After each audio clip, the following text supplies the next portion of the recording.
चलो पिछले क्लास में हम लोग देख रहे थे वांट्स ऑफ फैक्टर का कहानी। वांट्स ऑफ फैक्टर की कहानी से हम लोग को समझ में आया था सर कि जो आई को इंट्रोड्यूस किया गया था किसके द्वारा, वांट हॉफ के द्वारा, वो इसलिए किया गया था ताकि हम लोग जो नॉर्मल हम लोग को कोलिगेटिव प्रॉपर्टी के द्वारा या फिर जो बोला जाता है कि जो नॉर्मल मोलर मास होता है या फिर एक्चुअल जो मोलर मास होता है उसको कैसे हम लोग कैलकुलेट कर सकते हैं, उसी को निकालने के लिए हम लोग को क्या चीज़ इंट्रोड्यूस करना पड़ा था, आई को। ठीक है, फिर हम लोग देखे थे कि आई को निकालने के लिए हम लोग देखे थे कितना, 3 तरीका देखे थे। सबसे पहला कंडीशन देखे थे जब कोलिगेटिव प्रॉपर्टी का वैल्यू दे दे। कोलिगेटिव प्रॉपर्टी 2 तरीके से निकालते हैं, एक तो हम लोग कैलकुलेटेड और एक को कहाँ से, एक्सपेरिमेंटल। अगर दोनों चीज रहे तो हम लोग ऊपर किसका वैल्यू रखते हैं, ऑब्जर्व का या फिर हम लोग थियोरेटिकल वाला, ऑब्जर्व वाला। कहने का मतलब सर जब हम लोग कोलिगेटिव प्रॉपर्टी को पुट करते हैं तो ऊपर रहता है एक्सपेरिमेंटल और नीचे किसका रहता है, थियोरेटिकल। ये तो हम लोग किसके बेसिस पे था, कोलिगेटिव प्रॉपर्टी के बेसिस पे, जब सर यहाँ से हम लोग आई निकाला करते थे। फिर हम लोग आई निकालने का फॉर्मूला देखे थे नंबर ऑफ पार्टिकल्स के बेसिस पे, मतलब number of moles of solute particle के बेसिस पे।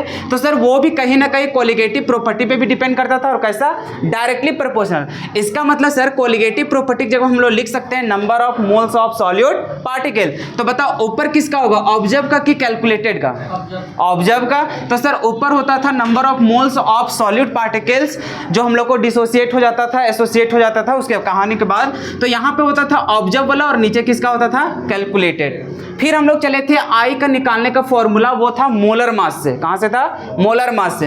अब इसमें बताओ कि मोलर मास ऊपर किसका था, ऑब्जर्व का कि कैलकुलेटेड का, कैलकुलेटेड का। क्या है, क्योंकि सर हम लोग जानते हैं कि जो कोलिगेटिव प्रॉपर्टी होता है उसका इनवर्सली प्रोपोर्शनल होता है मोलर मास, तो इसलिए इसका क्या हो जाता है, ऑपोजिट। जो ऊपर है उसका कहां हो जाता है, नीचे, और जो नीचे रहता है उसका ऊपर। तो ये सारा कहानी हम लोग देख चुके थे, लेकिन हुआ क्या कि जब हम लोग को वैल्यू ये सब दिया रहेगा तब ना निकाल पाएंगे हम लोग आई का वैल्यू। कहने का मतलब जब सर हम लोग को दिया हुआ रहेगा यहाँ पे, जब आई बराबर निकाल रहे थे कोलिगेटिव प्रॉपर्टी का वैल्यू अगर हम लोग को गिवन रहेगा तभी तो निकाल पाएंगे। अगर नहीं दिया रहे तब हम लोग कैसे निकालेंगे, तो उस बेसिस पे हम लोग को क्या होता है, डिग्री ऑफ डिसोसिएशन दे रखा रहता है। कौन दिया रहता है, डिग्री ऑफ डिसोसिएशन, जिसको हम लोग अल्फा से दिखाते हैं। किससे दिखाते हैं, अल्फा से।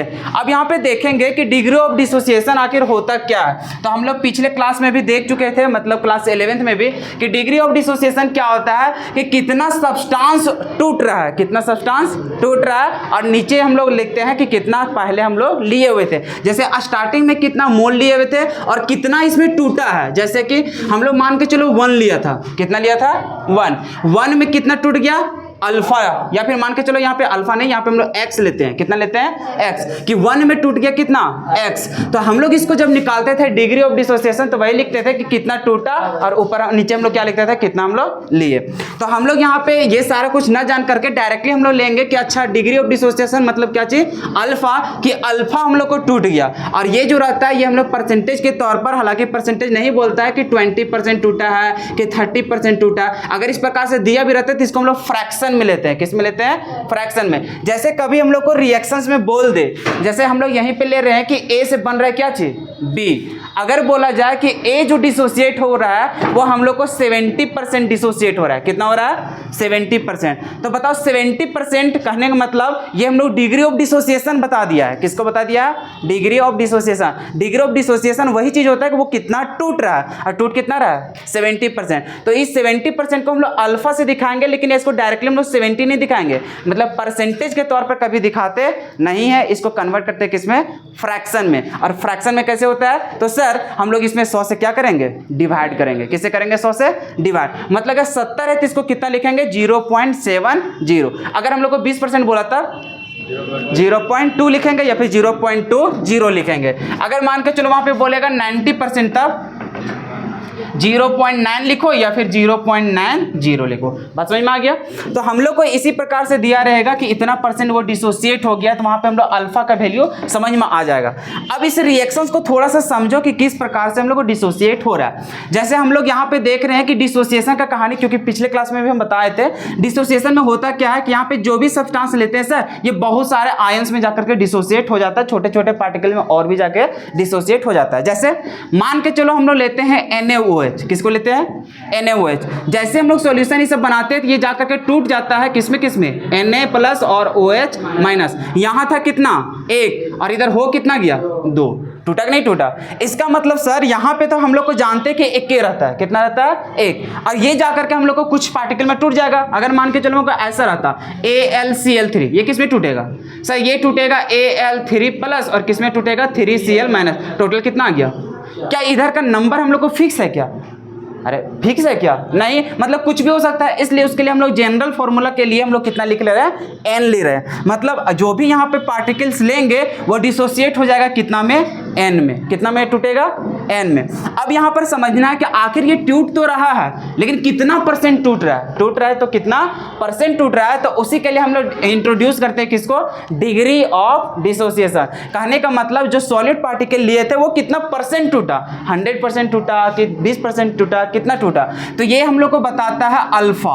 कौन बताता है, अल्फा। और इसी का वैल्यू हम लोग को गिवन रहेगा। तब इसके बेसिस पे इसको रिएक्शन को कैसे हम लोग पढ़ने वाले हैं। तो थोड़ा आराम आराम से समझना कि जब हम लोग को इसका कितना मोल है, 1 मोल, कितना है 1 मोल।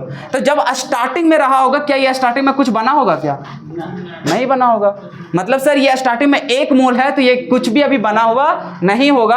अब जैसे जैसे ये टूटेगा वैसे वैसे ये क्या करेगा, बनेगा। क्या इतना समझते हो। अब मान के चलो ये कितना टूटा, तो ये इतना परसेंट टूटा, जिसको हम लोग अल्फा से दिखा रहे हैं। किससे दिखा रहे हैं, अल्फा से। कि 1 था, 1 में कितना टूटा, अल्फा, मतलब इतना परसेंट वो डिसोसिएट हो गया। तो इतना परसेंट डिसोसिएट हुआ, क्या उतना ही परसेंट ये बनेगा। क्योंकि सर हम लोग जानते हैं कि जितना रिएक्टेंट टूटता है उतना ही कौन बनता है, प्रोडक्ट बनता है। जो गाल में हाथ रख के मेरे क्लास में बैठेगा या फिर जो इस प्रकार से सो रहा है उन लोग को घर भेज देंगे। जाओ आराम से पहले नींद को पूरा करके तब मेरे क्लास में आओ। एक तो पसीना आ रहा है, एक तो पढ़ा रहे थोड़ा एकदम टेंशन टाइप में हो गया, क्या कि मने नहीं लग रहा है पढ़ाने में। क्यों, क्योंकि गर्मी वैसा है।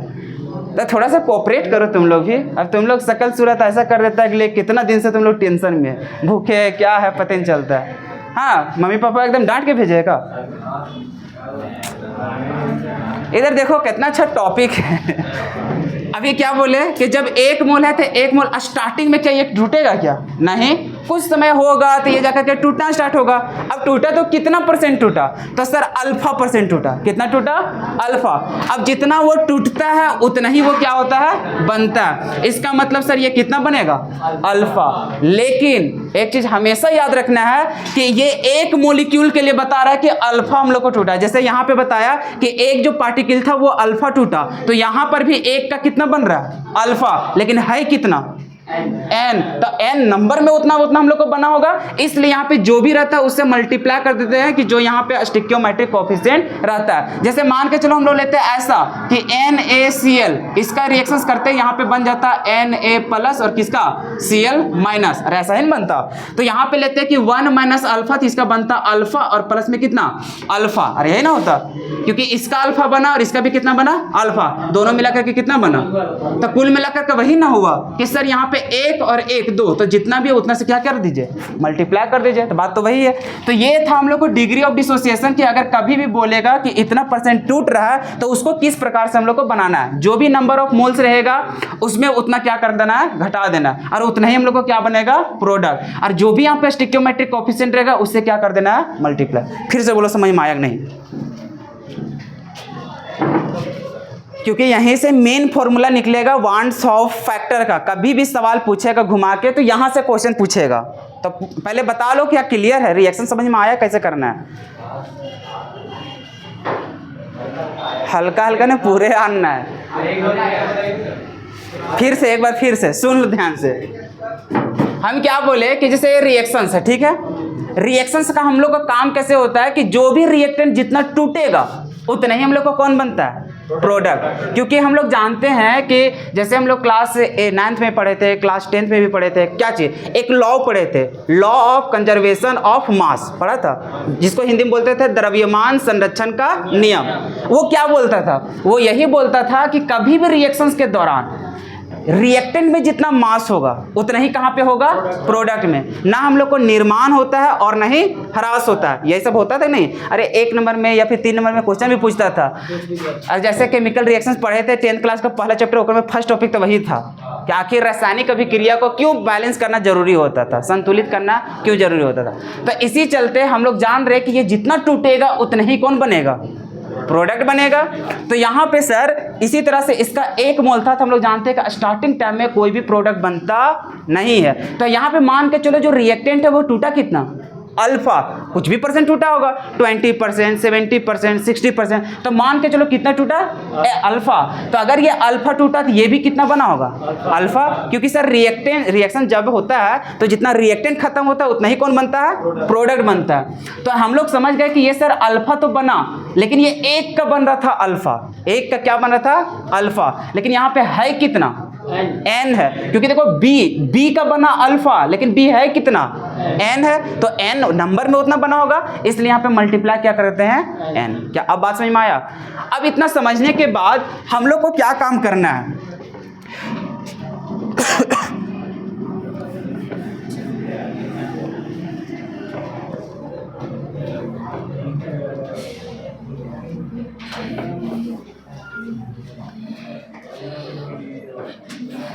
अब बताओ आई का वैल्यू कैसे निकालोगे।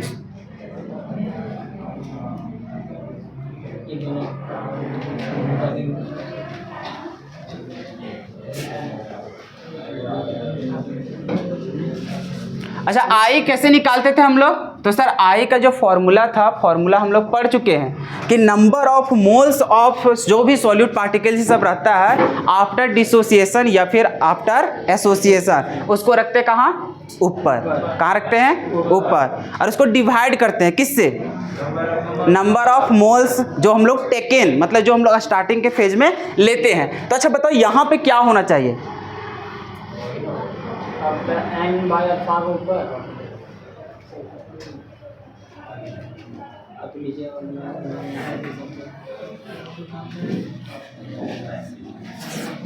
अच्छा ये समझो, ये डिग्री ऑफ डिसोसिएशन का कहानी समझ में आ गया था, क्या रिएक्शन समझ में आ गया कैसे हो रहा है, कि यहाँ तक स्टेप में कोई समझने में दिक्कत नहीं हो रहा है। एक बार इसको भी समझ लो, एक बार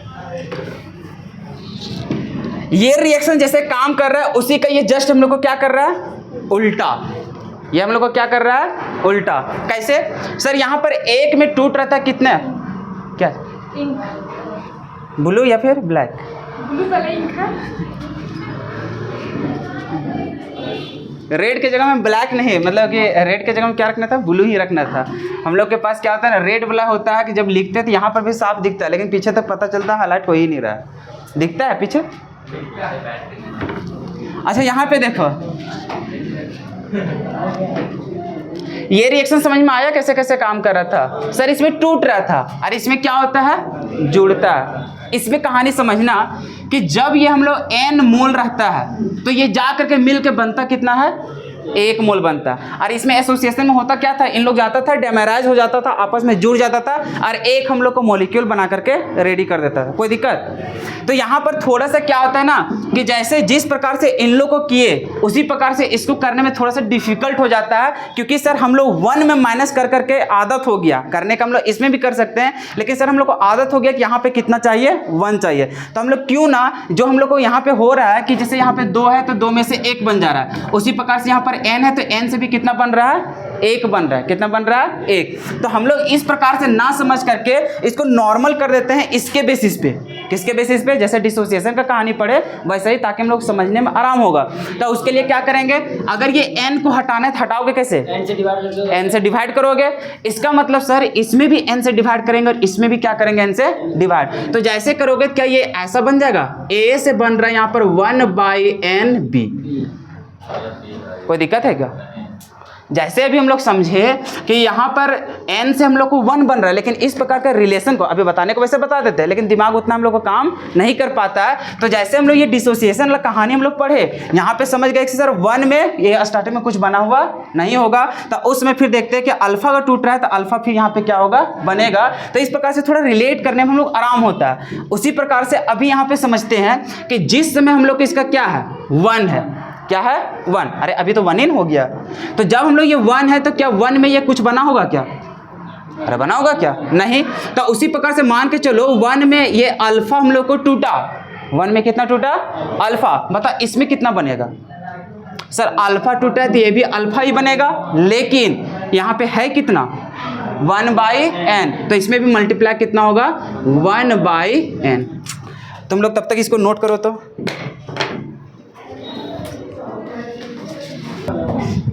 चलो अब यहाँ पे आराम आराम से समझो, ठीक है। एक बार समझ लो, उसके बाद फिर मजा से पढ़ना। अगर अभी फिर परेशान हो गए ना घर में से, फिर छोड़ देंगे पढ़ाना, सच्चे बता रहे हैं। पूरा अजीब सा फील हो रहा है।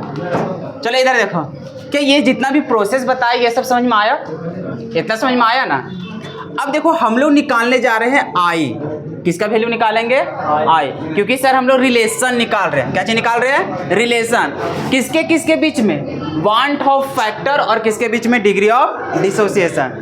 तो अभी तक हम लोग ये प्रोसेस समझ गए सर कि रिएक्शन कैसे कैसे हम लोग को प्रोसीड हो रहा है। तो अब यहाँ पर समझना आई का वैल्यू कैसे निकालेंगे। तो सर यहाँ पे हम लोग लिखा करते थे number of moles of solute particles,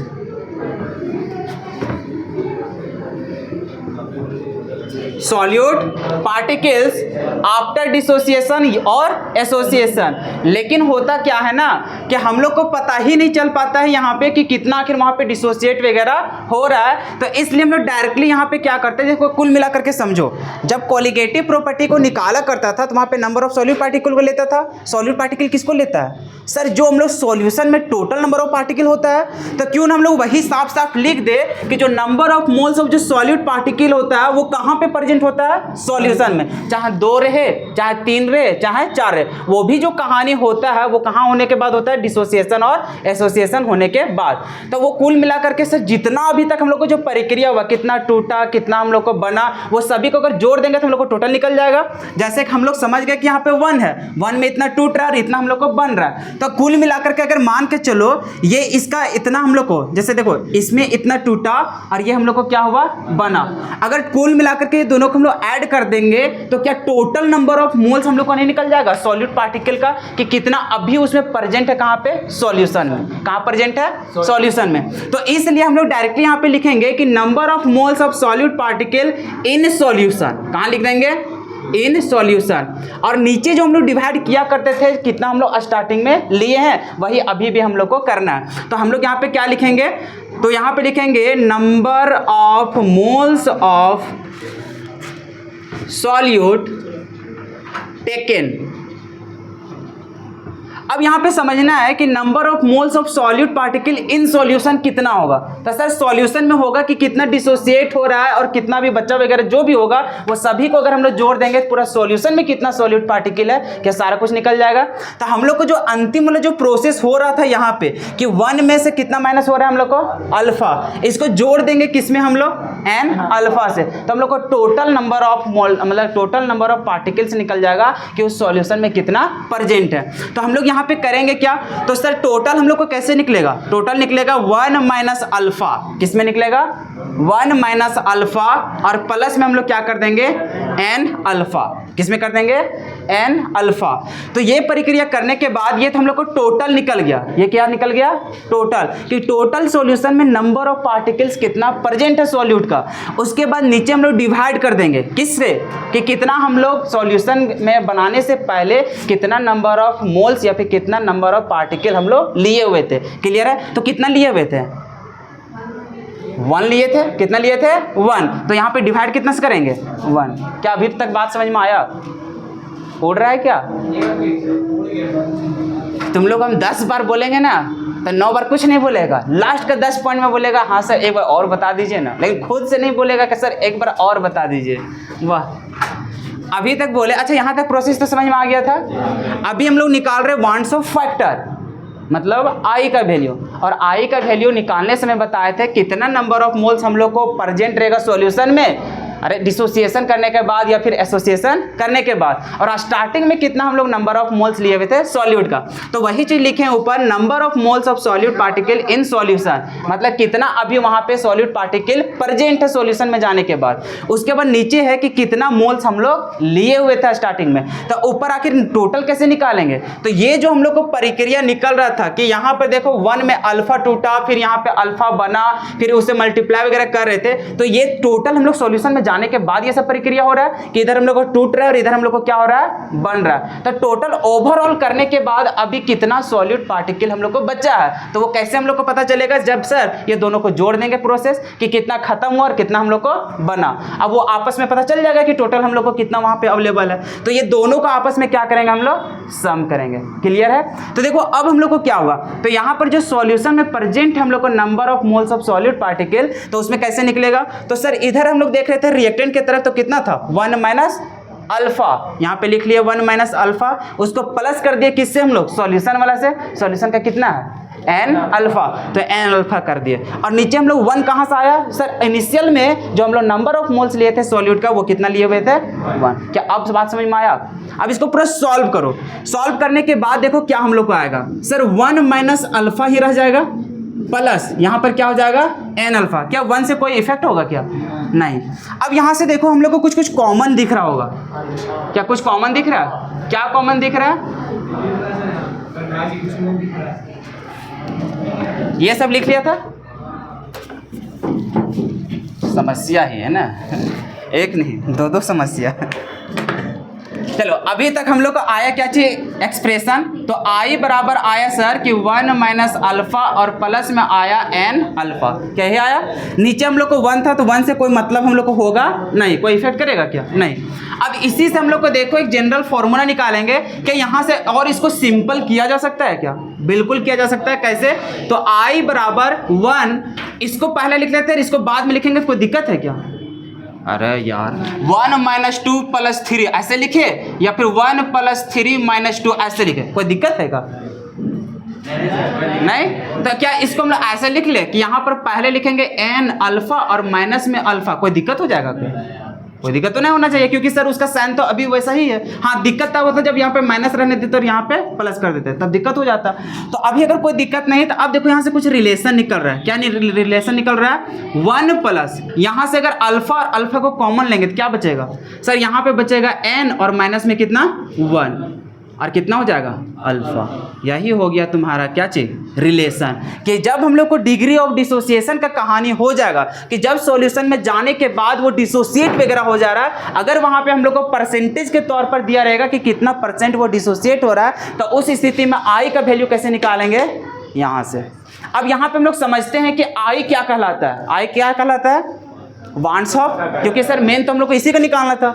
1 तो 1, अल्फा बताएगा कितना % हम लोग को टूटा, 70 बोलेगा तो 0.70 लिखेंगे, 20% बोलेगा तो 0.20। उसी प्रकार से 1 का तो कोई वैल्यू नहीं है तो भैया है वो कांस्टेंट है।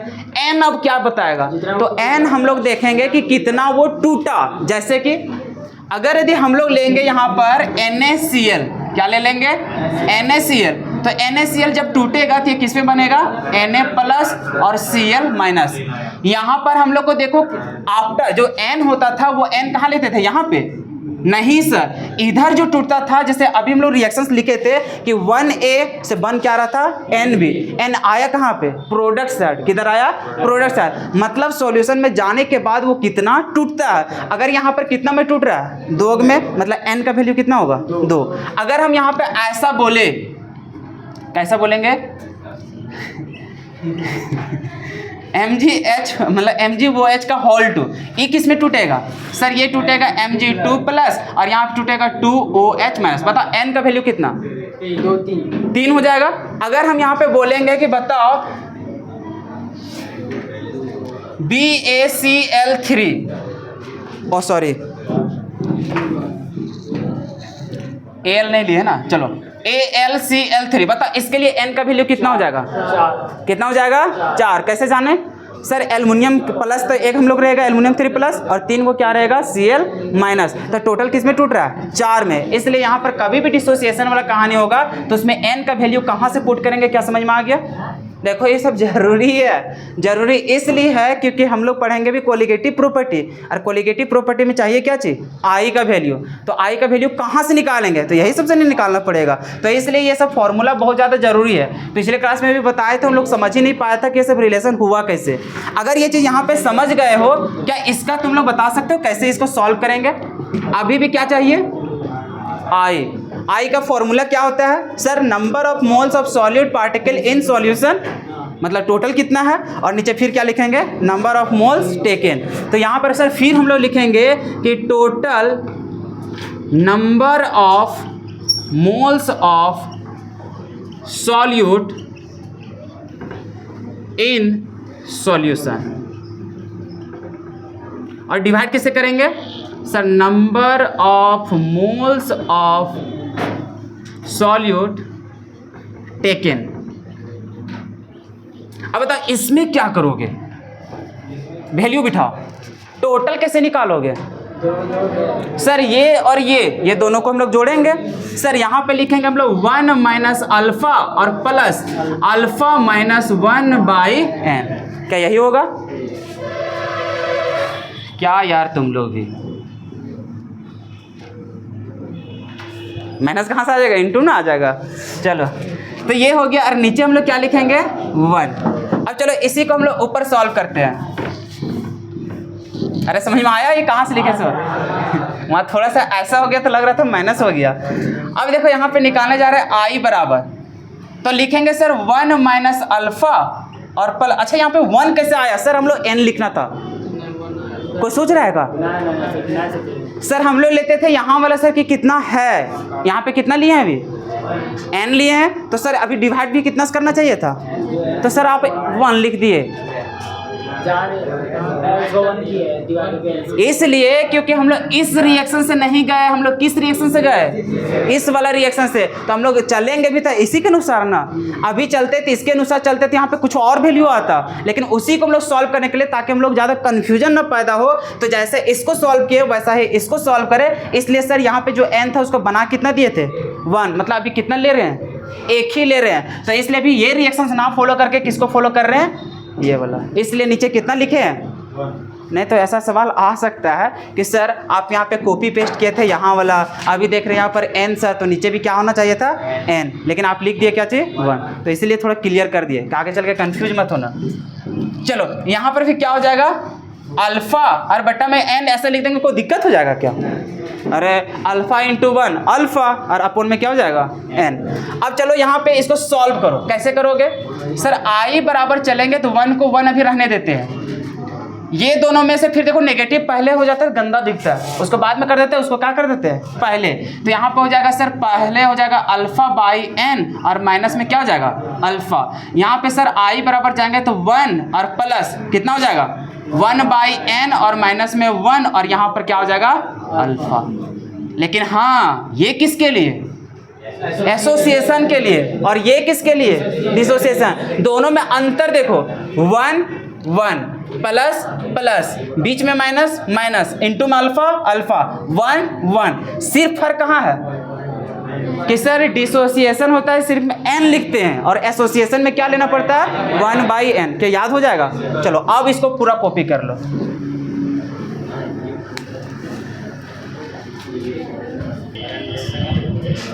देखो जब यहाँ पे हम लोग सवाल दिए क्या लिखा हुआ था कि calculate want of factor for BaCl2 if degree of dissociation is 0.70।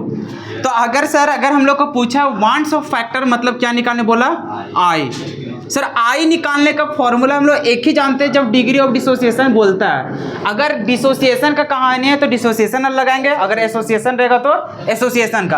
अभी पूछा डिसोसिएशन मतलब सर इसमें जानते हैं कि 1 होता है सर प्लस होता है, यहाँ होता है n-1 और इंटू क्या होता है अल्फा। अगर एसोसिएशन होता तो इसमें 1 बाई n लिख देते हैं।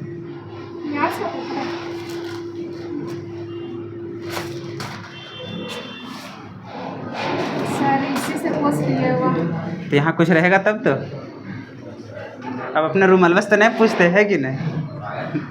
चलो यहाँ पे देखो क्या बात समझ में आ गया एसोसिएशन और डिसोसिएशन का, कि सर एसोसिएशन रहता तो 1 बाई n हो जाता, अभी है क्या चीज डिसोसिएशन, ठीक है। अब यहाँ पे देखो नीचे तो 1 होता था, कोई लेना देना था है नहीं, मतलब सर कुल मिलाकर के यही हम लोग को फॉर्मूला हो जाता है। अब इसको हम लोग सॉल्व करते हैं, सॉल्व कैसे होगा सर, i बराबर 1 प्लस n, अब n कैसे आएगा सर, n के लिए ये चीज हम लोग को दे रखा है, और ये बताएगा नहीं कि कितना हम n लेकर के आ रहे हैं, इसको खुद से जानना पड़ेगा। जैसे यहाँ पे BaCl2, तो सर जैसे हम लोग BaCl2 की बात करते हैं, जानते हैं सर क्लोरीन 2 है तो 2 में तो टूटेगा ही, और जानते हैं सर इसी वाला इसमें वैलेंसी चल जाता था, इसका मतलब सर ये टूटेगा किसमें, तो Ba2 प्लस और 2Cl माइनस में। तो n का वैल्यू अगर बोलेंगे तो यहाँ पर 1 और यहाँ पर कितना 2, टोटल कितना हो गया, कितना हो गया टोटल 3। अच्छा कोई यहाँ वाला भी जोड़ेगा क्या, सिर्फ डिसोसिएशन एसोसिएशन के बाद, तो यहाँ पर n बराबर हो गया सर कितना 3। तो हम लोग यहाँ पे पुट कर देंगे तुरंत 3 - 1 हो जाएगा, और इनटू अल्फा का वैल्यू दे दिया था जिसके लिए बोला डिग्री ऑफ डिसोसिएशन, एसोसिएशन बोलेगा तो एसोसिएशन में भी अल्फा हम लोग लेकर चलेंगे, हालांकि इसको बीटा मानता है लेकिन हम लोग अल्फा ही लेकर के चल रहे हैं।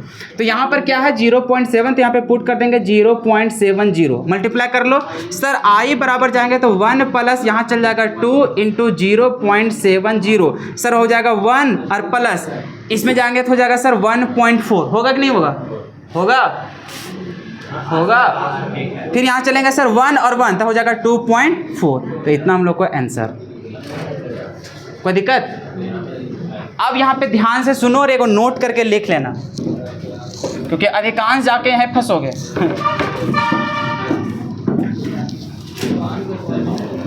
क्या ये फॉर्मूला समझ में आ गया? इसी फॉर्मूला का यूज करना है बार बार बार बार बार बार। अगर हम लोग को क्वेश्चंस में बोला कोलिगेटिव प्रॉपर्टी, क्या निकालने के लिए, कोलिगेटिव प्रॉपर्टी, कोलिगेटिव प्रॉपर्टी चाहे कुछ भी बोले चारों में से, हमेशा वहां पे ध्यान देना। अगर क्वेश्चन में देख लो, सुन लो, अगर नहीं सुनोगे क्वेश्चन कभी नहीं बना पाओगे सही ढंग से। जब भी कोलिगेटिव प्रॉपर्टी को सॉल्व करने के बोलेगा, चाहे हम लोग को फर्स्ट, चाहे सेकेंड, चाहे थर्ड, चाहे फोर्थ, कुछ भी बोले, तो वहां पे हमेशा याद रखना, जैसे कि अगर पहला हम लोग बात करते हैं तो उसमें क्या था, P0A माइनस PS लिखते थे, या फिर PA, और नीचे भी लिखते थे PS लिखते थे, मतलब कि P0A, और यहाँ पर लिखते थे क्या चीज़, तो X भी लिखते थे, लेकिन सर यहाँ पर इनटू करते थे I। आज के बाद कभी भी फॉर्मूला लिखोगे कोलिगेटिव प्रॉपर्टी में, सिंपल नहीं है, सभी में क्या अवेलेबल होना चाहिए, आई। क्लियर है? अब यहाँ पर इसी पे लॉजिक लगेगा। लॉजिक ये लगेगा, अगर हम लोग को वीक इलेक्ट्रोलाइट दिया रहे, क्या चीज दिया रहे, वीक इलेक्ट्रोलाइट।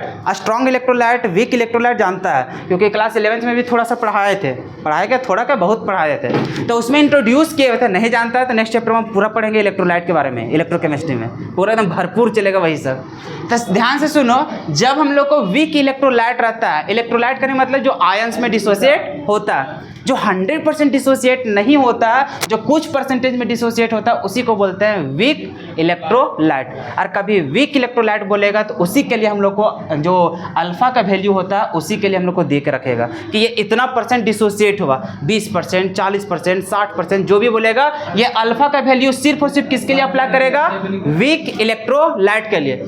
अब रहा बात स्ट्रॉन्ग इलेक्ट्रोलाइट। स्ट्रॉन्ग का हमेशा 100% होता है। जैसे अगर कभी वो बात कर दिया NaCl का, तो NaCl हमेशा 100% डिसोसिएट होगा।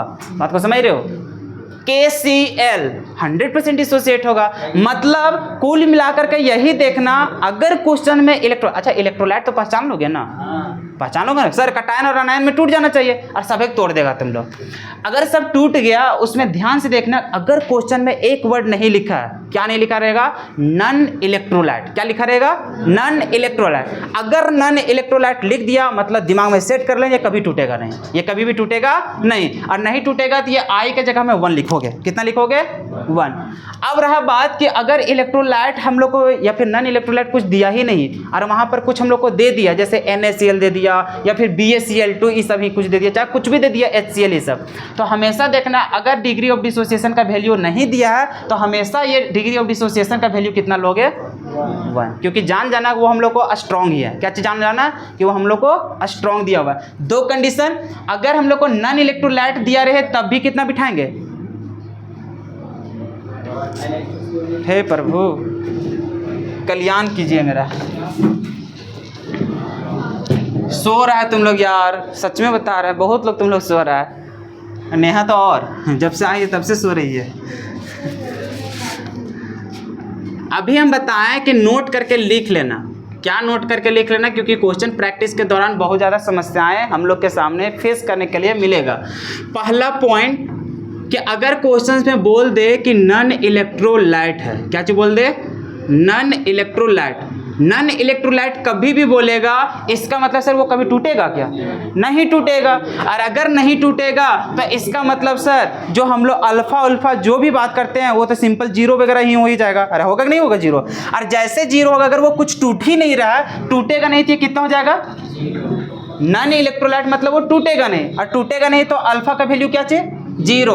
जैसे ये जीरो मतलब ये ओवरऑल पूरा जीरो, और पूरा जीरो मतलब कितना बचेगा सिर्फ 1, मतलब आई का वैल्यू कितना बचेगा 1। इसका मतलब सर नॉन इलेक्ट्रोलाइट बोलेगा तो यहाँ पे सिंपल समझ जाएंगे कि आई बराबर कितना हो जाएगा 1।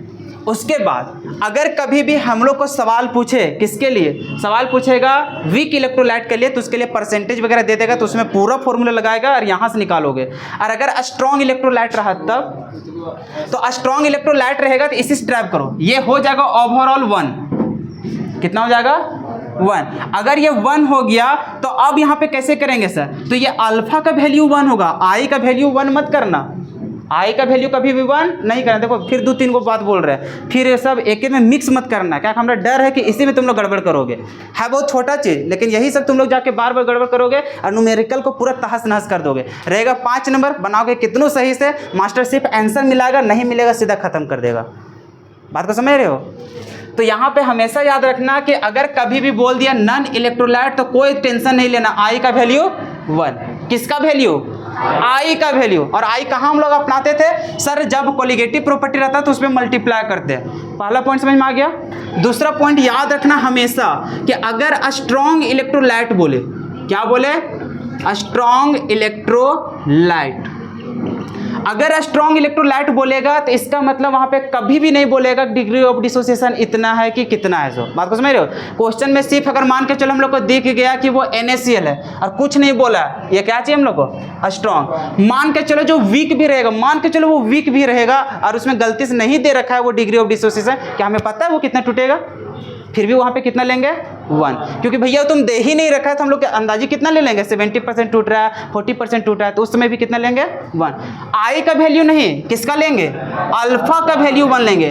और नॉन इलेक्ट्रोलाइट में किसका वैल्यू लेंगे, आई का। अगर यहाँ पे हम लोग बात करते हैं कि अल्फा वैल्यू कितना होगा, तो यहाँ पे 0 होता है, कितना होता है 0 हो गया, तो पुट करोगे तो आई बराबर 1 ही आएगा।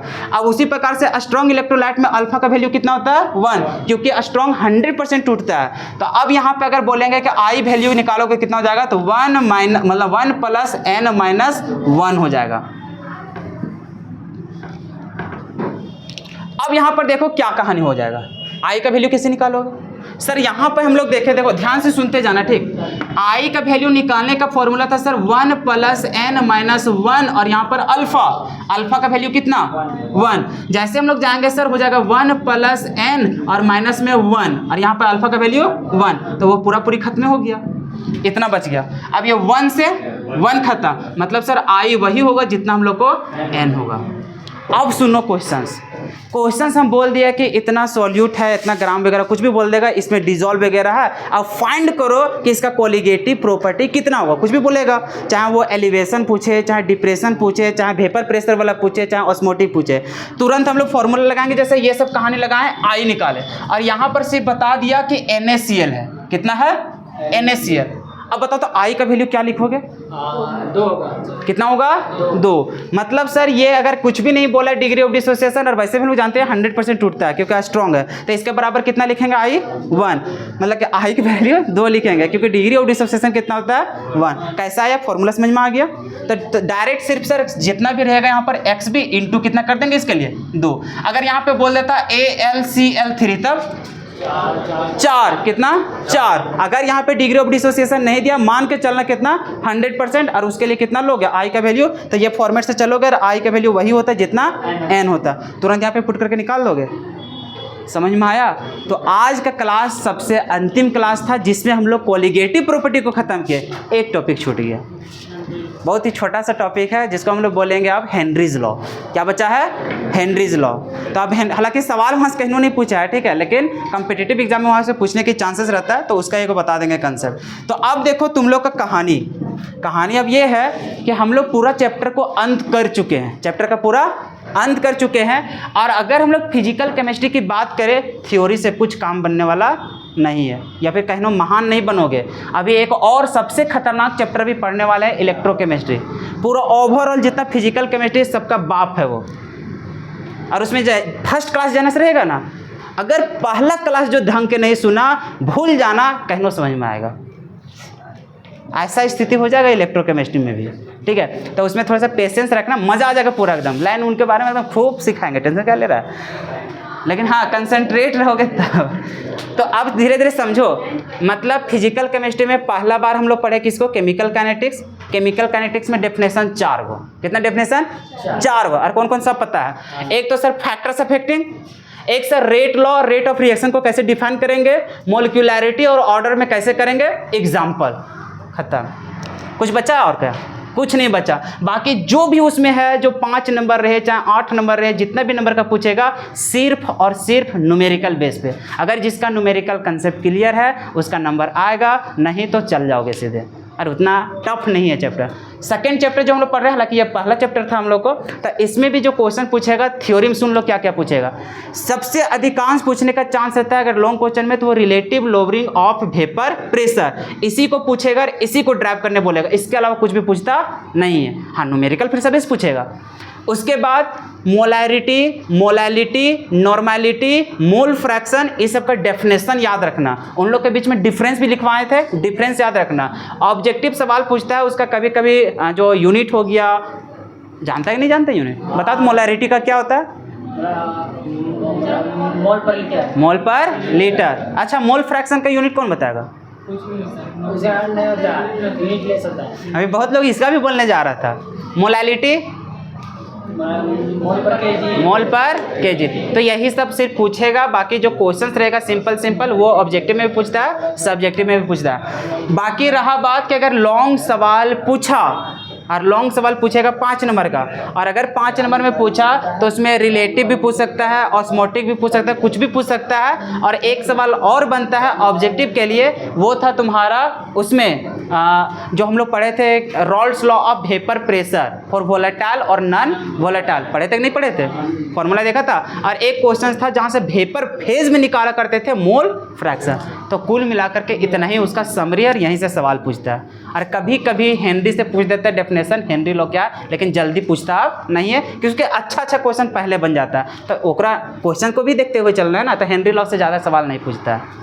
इन केस कभी पूछ दिया तो पूछ दिया, नहीं तो प्रीवियस ईयर एक बार उलट करके देख लेना, आज तक कभी नहीं पूछा। ठीक है, तो ये था हम लोग को आज कहानी। टाइम तो बहुत ज़्यादा हो चुका है। और एक चीज़ और, आज कौन सा दिन है?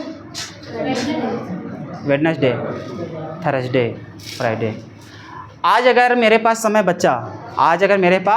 बचा, तो हम नोटिस डाल देंगे कि आज कुछ क्लास होने वाला है। हालांकि हम देख लेंगे मैं रूम में ठंडा है कि नहीं, और नहीं तो और बल्ब जलाएंगे तो और हम वहाँ हीट हो जाएंगे ढेर, समझा? तो वहाँ देख लेंगे। उसके बाद हम क्वेश्चंस प्रैक्टिस के लिए एक सेशन रखेंगे। लाइव जुड़ोगे बढ़िया, नहीं जुड़ोगे तो कभी कभी देख लेना। बात तो समझ रहे हो? तो क्योंकि क्वेश्चन प्रैक्टिस करना बहुत ज़रूरी है। और तुम लोग एक चीज़ और प्रयास करना, जो PYQ है। क्या है?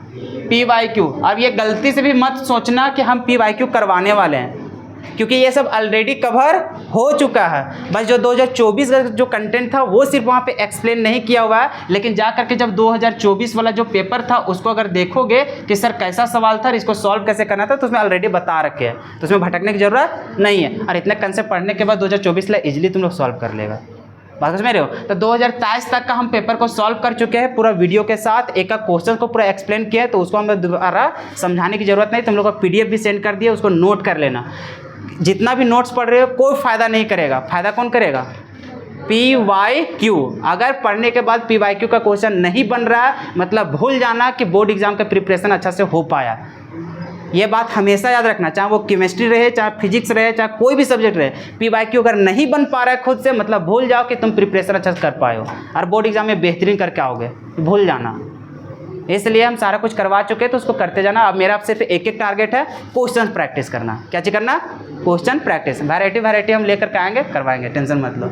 तो फिर शुक्रवार और टेस्ट के लिए याद रखना, चैप्टर खत्म हो गया, बस हेनरी बोल रहे हैं, समझा? और हेनरी से हम सवाल देने वाला है भी नहीं, ठीक है? तो हेनरी के बारे में जो नेक्स्ट क्लास है उसमें बता देंगे, फिर क्वेश्चन प्रैक्टिस कर लेंगे। तो याद रखना मंडे को टेस्ट होने वाला है, मंडे को टेस्ट होने वाला है। और एक चीज़ हमेशा नोटिस करना, क्या कोई टॉपर होता है तो क्या हम उसको स्पेशल तरीक़े से आके लैपटॉप देते हैं क्या आईफोन देते हैं क्या?